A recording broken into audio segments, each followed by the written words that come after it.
Hey everyone, Sumo Spiffy here. We gather here today to answer the main question hovering over Sumo since the end of the March Basho. What happened to Aonishiki? He broke his foot. That's all for now. Have a great day. Okay, there is a little bit more we can talk about. For one, what exactly is the injury? Depending on the source, he fractured his leg, his foot, or his little bitty toe. The only thing everyone agrees on is that it's on the left side.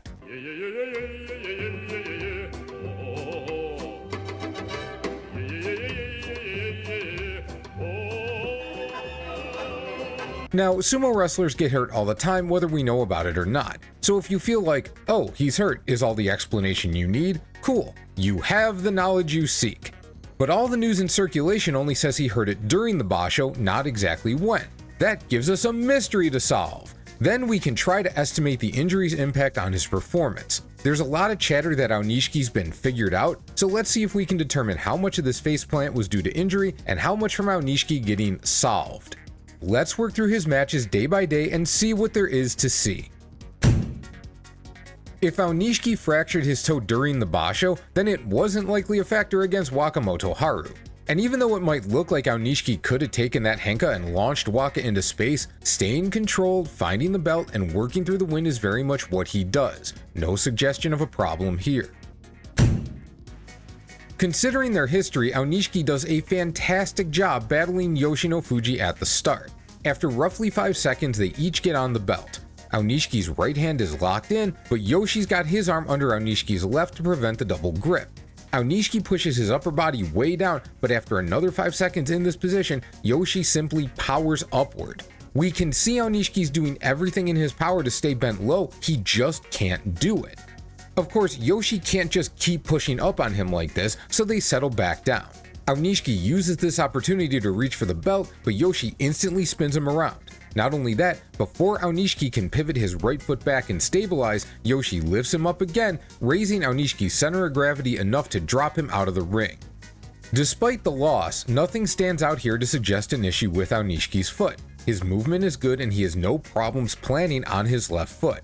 There's also no obvious point where any part of the foot takes damage. He rolls off the platform and out of sight, but there's a replay angle that shows his left foot doesn't smash into anything there either.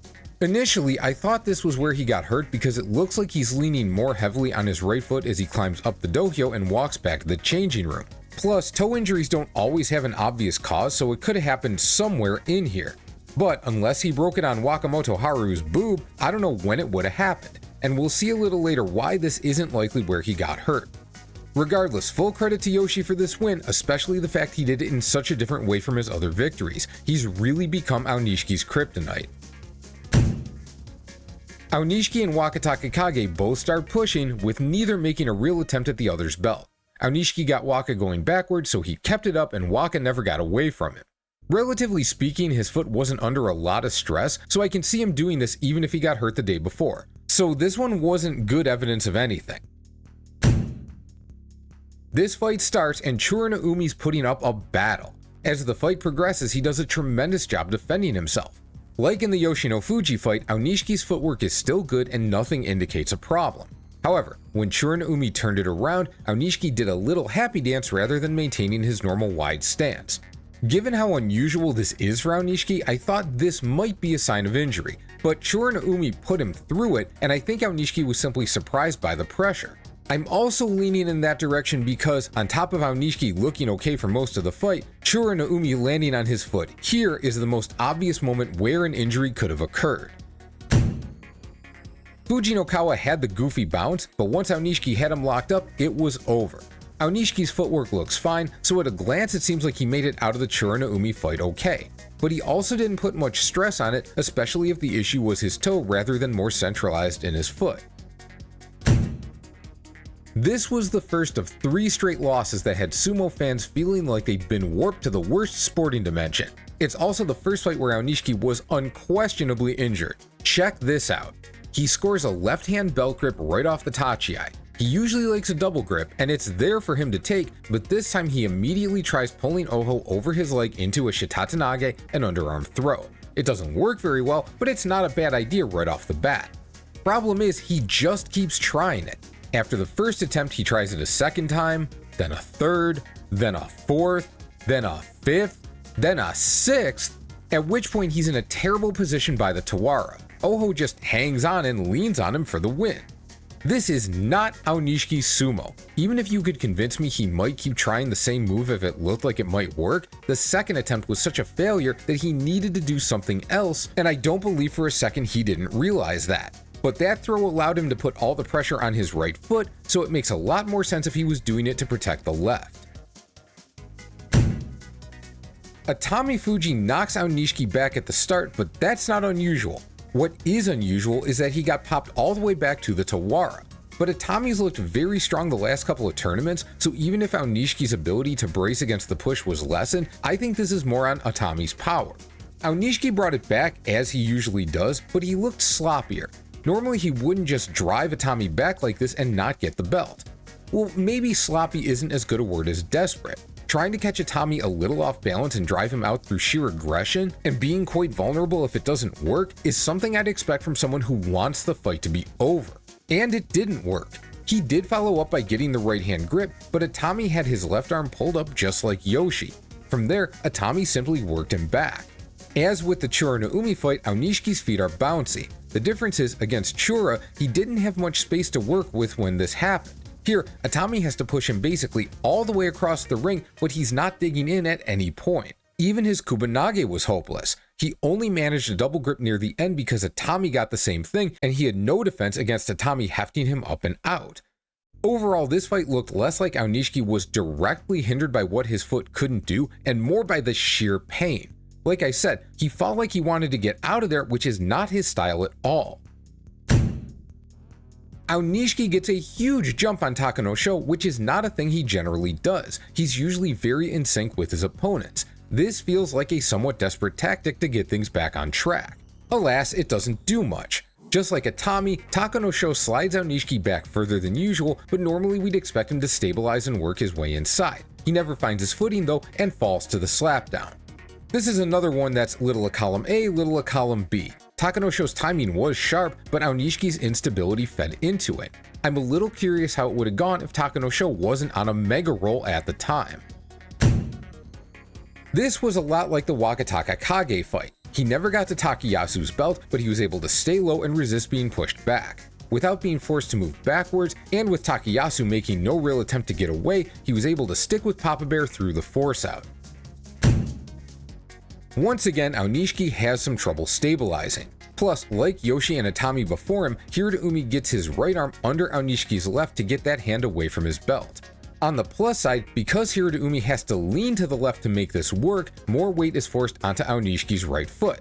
Once Aonishiki does manage the double grip on Hiraumi's belt, he's much more in control. He's even able to maneuver himself to where he can use his right foot for the Uwatenage finish. By this point, everyone could tell something was wrong. Kota Shoho, after getting pushed to the Tawara, wisely dodged out of the way. I doubt he expected that to finish the match, but it did. A small detail I didn't mention about the Taka no Sho fight is this. Aonishiki stuck his left foot back like he was bracing to hit the Tawara, but his foot didn't quite get there. Aonishiki normally doesn't use the Tawara much, so maybe this was bad timing and Taka no Sho pulled him down when he expected to get pushed up against the rope. Nothing like that happens here.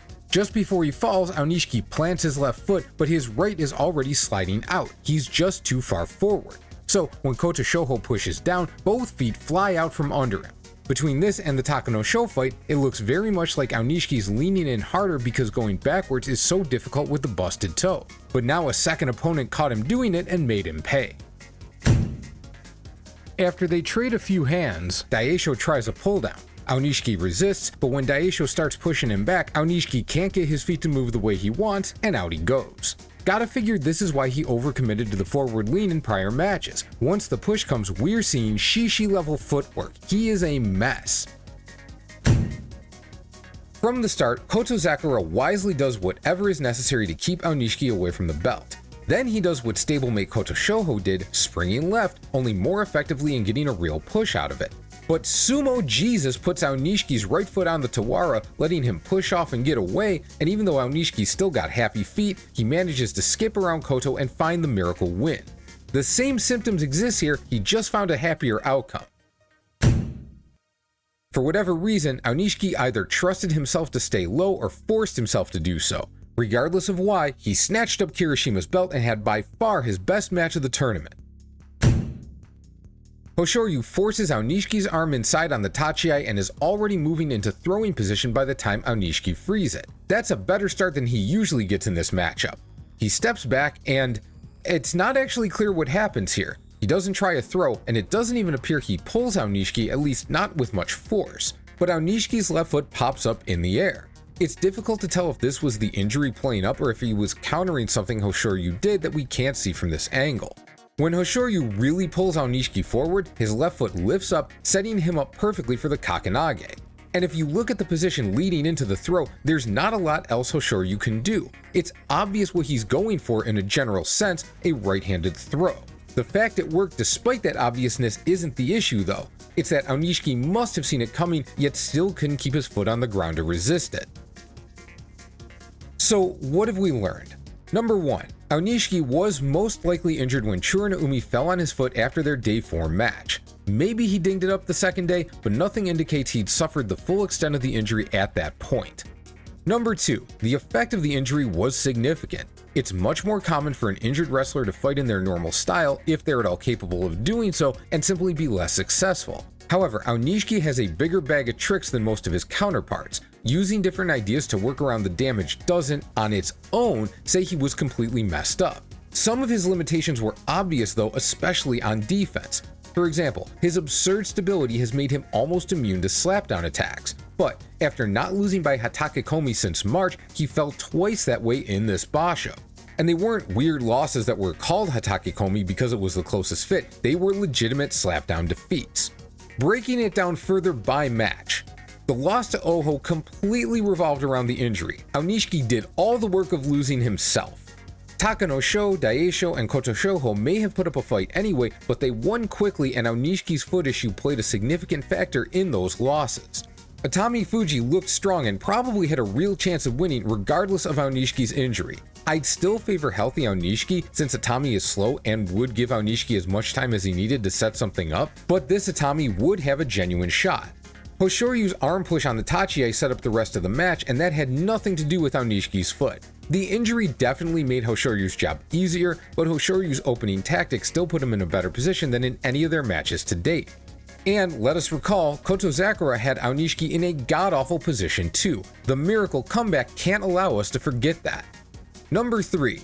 On the flip side, if Churanaumi landing on him did bust his toe, that means Yoshino Fuji and Churanaumi beat Aonishiki at full strength. His 2-2 start was not a product of injury.